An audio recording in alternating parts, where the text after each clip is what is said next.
You ever fish a Chubby Chernobyl and wish you had a super chub? Me too. Check this one out. Yeah, that's a big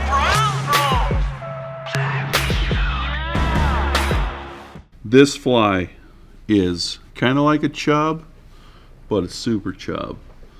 Check it out. Everybody needs like a wacko, fluttering stonefly type thing. So this is a fun fly that not only fun to fly to tie, but fish like it too. All right, so just like a Chubby Chernobyl, I'm going to put a little flash tail on this. This is UV tan, and I'll just tie in 10 or so strands right at the back of the hook. No need to even out the tie-in point because we're going to put a whole bunch of dubbing on it, and we're going to trim it about like that. So just like a Chubby Chernobyl, some people will put like foam and they'll wrap it along the body and then cover it all with dubbing. But all that does is it compresses the foam down and pushes all the air out of it. So dubbing actually holds float really well, and you kind of want it to sit down in the water anyway. So I'm going to dub this first and just build up a little bit of bulk with the dubbing.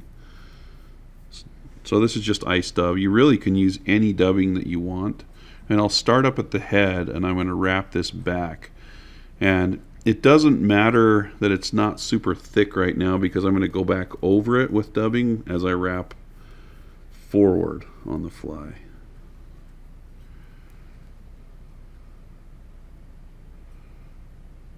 So you can see I'm all the way to the back, a little bit thicker in the back of the fly. That's on purpose. I want to end right here, a little bit in front of the very back of the body, so that I can start tying the foam in. This is just 2mm foam. I'm going to cut that roughly the same width as the gap of the hook. Might be a little bit thicker than that, but that's fine. And I'm going to trim the foam in the back, just about like that. And I'll have the foam hang over to where the flash ends. Tie that down.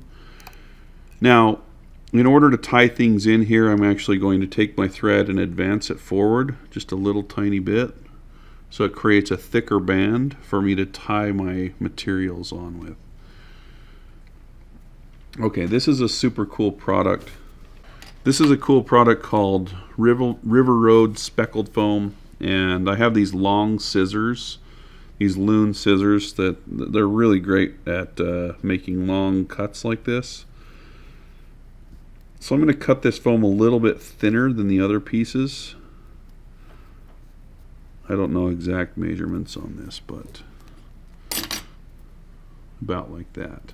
So the idea here is I'm going to tie kind of like a spent wing type thing. Not really spent, but an angled wing.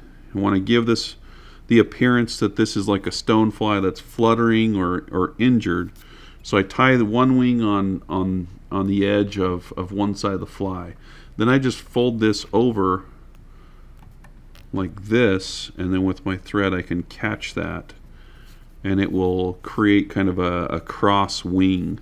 And it doesn't look like it's going to sit very well as it is, but as soon as I put the wing on top of it, it will go right where I want it. So once I trim that, I'm going to soften up the hard points on this by trimming those off, just like that. And then maybe a little bit more sparse than a normal Chubby Chernobyl, I'll take some poly yarn. This is EP fiber, and tie that in right here. So once that's tied in, I'm going to take it, fold it back, but then push it forward so there's a little bulb of yarn like that. And what I'm going to do with that is take that and tie that down so that the wing angles back. So there's a little bulb on top. I don't know if that affects buoyancy at all, but let's just say that it does. Okay, just for fun. Anyway, that's the back of the fly, and for the legs on this I'm just going to use Life Flex material. Tie a little bit on each side.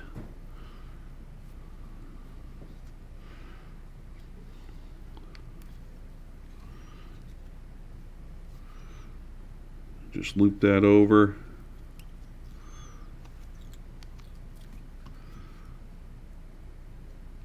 Tie it on the other side. Okay, so, and I will trim that right now. The next part of this is I'm going to take some more of the dubbing and I'll cover up those thread wraps and also wrap more dub up to the head of the fly. So another healthy noodle worth of dubbing.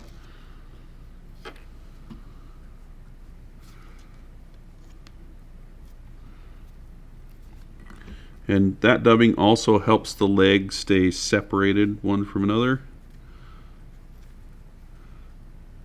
And I'll just wrap that forward.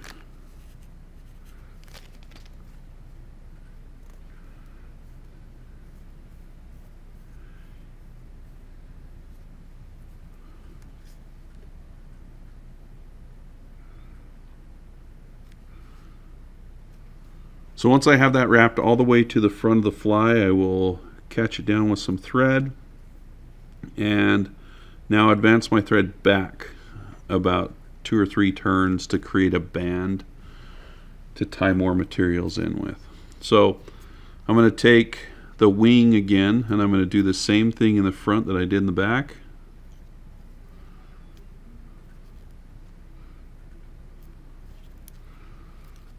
And as you can see, I'm kind of needing to create a little bit of a bubble right here to tie down to get the wings to splay how I want them to.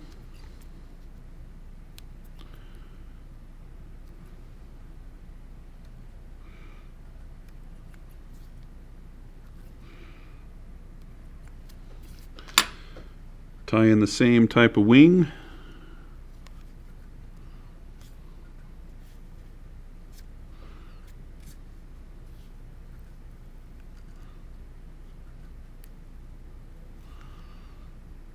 One has a little bit less of a bulb, but it's going to sit the same.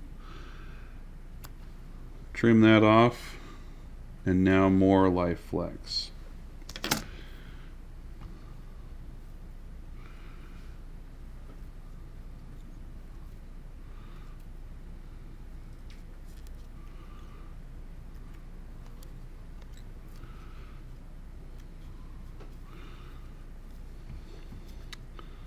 Alright, once I have this, instead of just trimming the foam like a normal Chubby Chernobyl, I'm going to actually fold it back and create a little head out of that foam.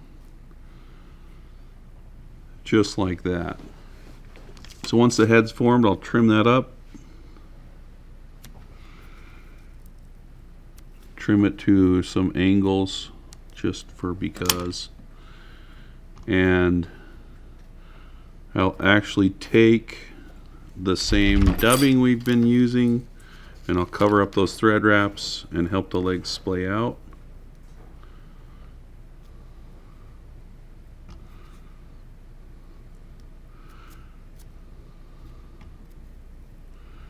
And now because we're up at the eye of the hook, I'll just advance that right behind the eye and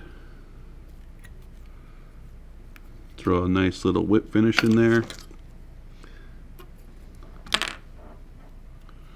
Now to trim these legs kind of the same length, what I like to do is take the front legs and push them all forward. Just like that, and then I'll trim them all at the same time. The back legs are pretty close, but I'll give those a little bit of a trim too. But you can use the front legs as a guide. But anyway, that fly is the Super Chub. I'm just going to add some head cement to that. The Super Chub that represents an injured stonefly of sorts. Make sure to check out flyfishfood.com where you'll find all these materials and a lot more.